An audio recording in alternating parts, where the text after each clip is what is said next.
Hey guys, welcome back to my channel.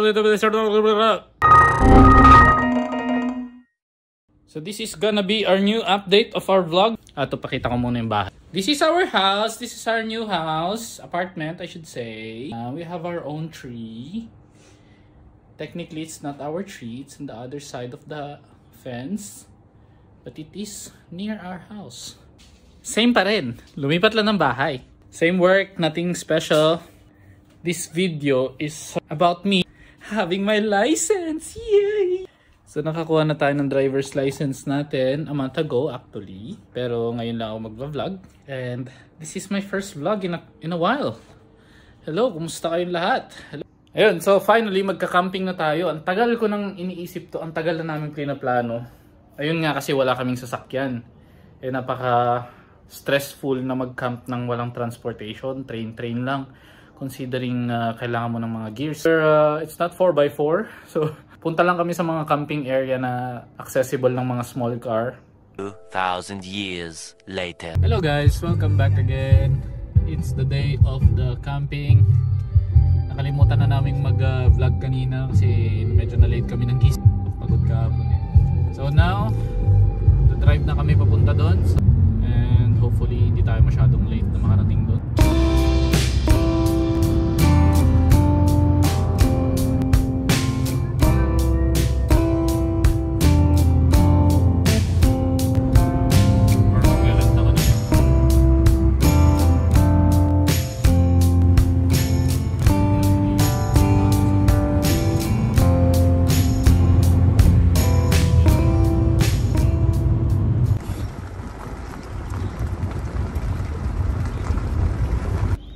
Thank you for opening the gate. My bell service attendant. We are here at the campsite. It's all for us. Wala kaming kasama. Yung mga other campers is nandun pa sa malayong side.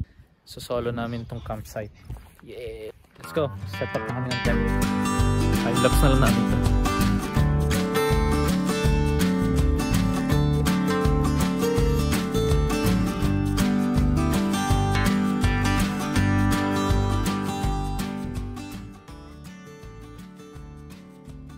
That's our tent.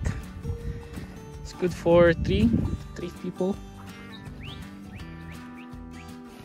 And this is my setup siya ng table.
Hey guys!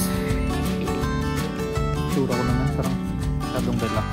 So nag-chill na lang muna kami dito. Painit kami ng kuwan namin. At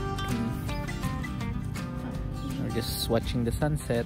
Yung camping site namin is privately owned by a farmer. So ranch siya. Yung nakita nyo kanina yung mga sheep. Pinapastol nila. Feeling ko may mga cow din. Ayun, may mga horses din sila dun sa kabilang side. Yeah. So it's a private camping area. Kasi first time namin camping to. So ayaw namin mag-risk somewhere. Medyo delikado, masyadong public to. Dito kami sa private.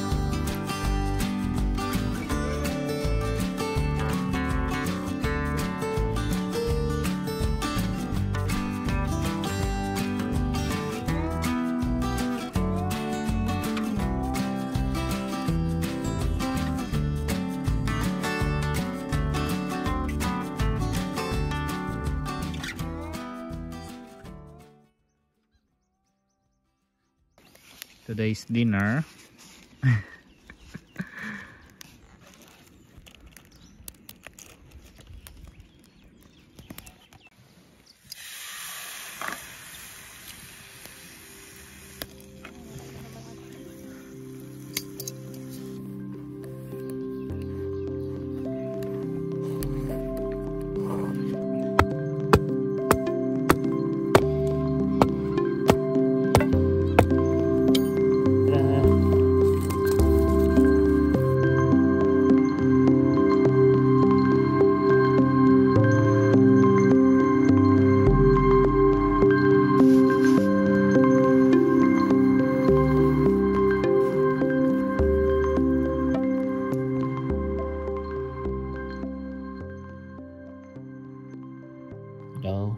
gonna sleep na. Dilim na kasi kanina kaya hindi na ako masyado nakapag-vlog.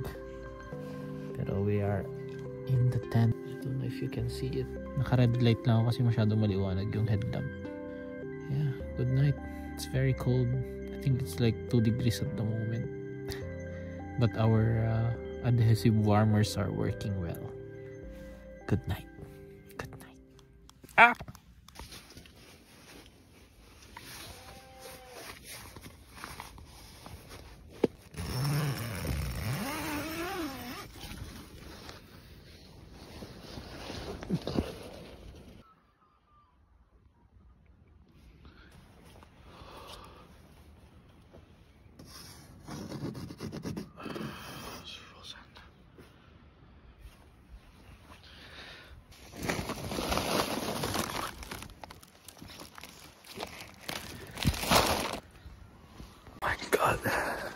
Everything's a bit frozen.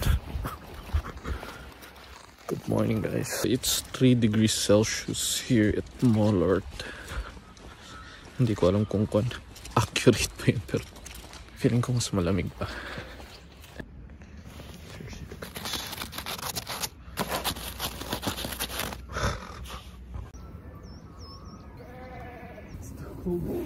It's too cold. I need that. So, pag gagawa ng fire, you need these small woods. You need a lot of small kindlings. And you work yourself a bigger wood. So, yung mga shavings na yan, very important. Frozen lahat. And next is you need this kind of woods. A little bit smaller but big. Ngayon yung mga kindling. The thing is, I don't have wood anymore. I need small woods. My hands are freezing. Where's your quad? Then, buy this kung makahanap. Para siyang waxed rope. And pwede mo siya gamitan ng spark igniter. Sunrise is coming up. So I have an igniter here. Ayan. Just need to touch it. So lagay ko muna dito. What you need to do is igniter now. May ignite wood texture. That's your fire start. But make more if you can. The more, the easier it will catch fire. May lighter naman kami doon, pero syempre traditional way. Survival, kumbaga. You need to learn this kind of skills. And lagay na siya dito. And I'm gonna strike it.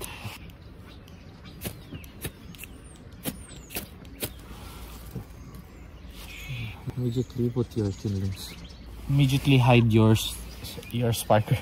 Saling mo misplace. Breaking up smaller sticks and then put yourself up to bigger sticks. It's too cold. Mga ships. And slowly I'm gonna add this. Sa kwarto, sa tent tong sticks. You can expect na mag-freeze. So while you're waiting for the fire to build, start cutting woods again. As usual. Start for the... Isa ng wood na to. This one. No.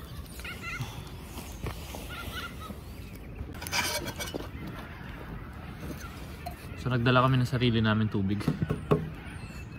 Very essential when you're going camping. So access lang namin ng tubig is river. Kailangan yung i-consider pag magka-camping kayo dito. Lagay ko lang dyan sa gilid ng apoy. Ito. Hoping it. First sunrise. Hello. Hi there. Yes. Oh yes. Give me that warmth. Oh yes. Oh yes. Hi mahal.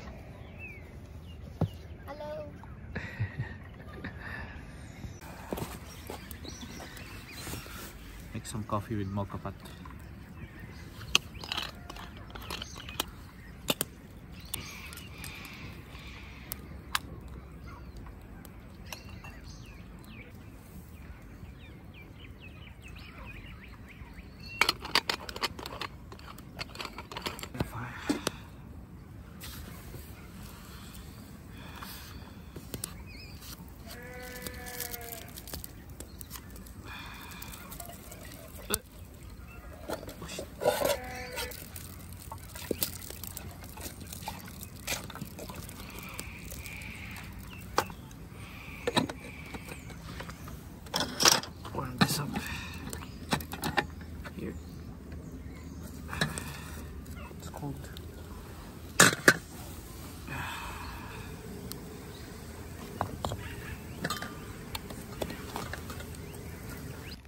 She's making a pancake out of a bag.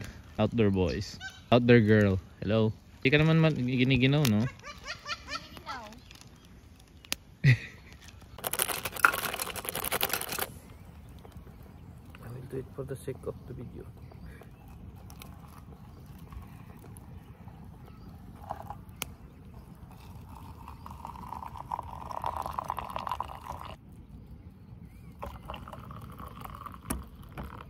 Hindi pala ito pwede.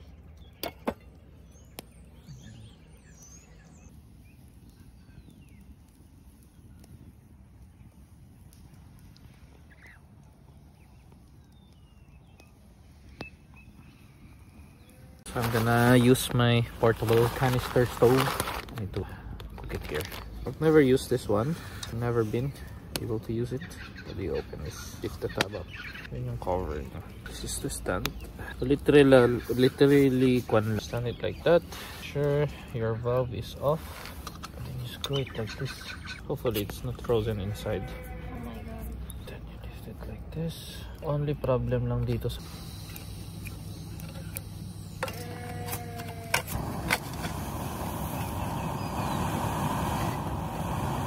see the fire. It's working. I can't see the fire. Take this one. Really troubling. We cook that.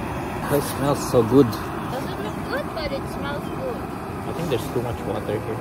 Start frying them. This cooking oil. We're eating lamb sausage around lambs. I know this is the disrespect.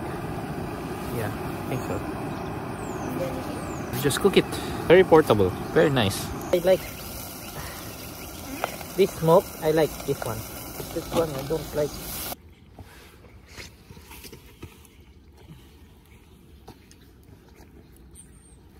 Breakfast is served.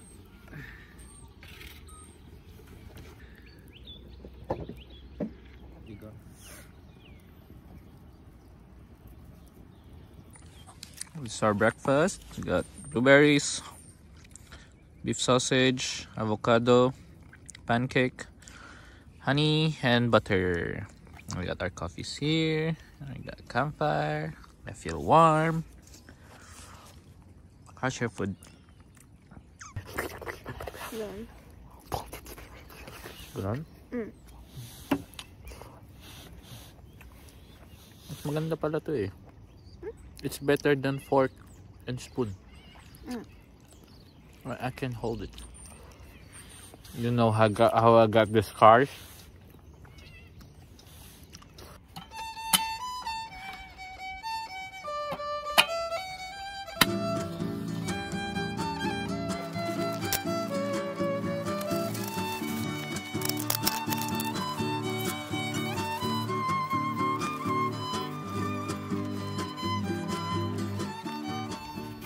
Bago umalis, kailangan patayin ng apoy completely so you don't spread wildfire here.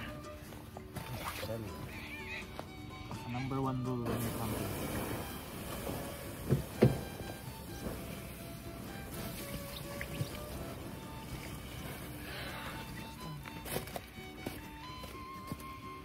Alis na kami sa camping site. Wala na. Bye. It's a good site. Balik ulit kami next time. It's really safe and peaceful here. Ayan.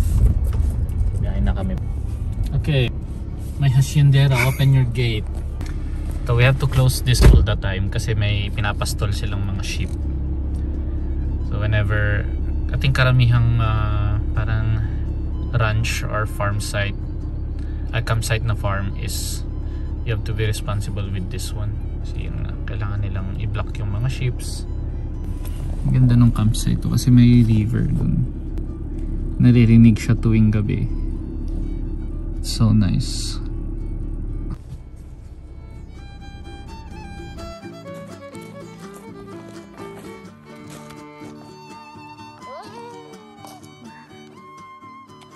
Are you proud of me? So this is the main spot ng camping site talaga. Ito yung pinaka feature ng campsite, pero hindi siya sa campsite. Kumbaga other side of the road siya. Bawal kasi mag-camping dito kaya meron silang private camping na sinat up doon for campers. So yeah, this is Tularup Reservoir.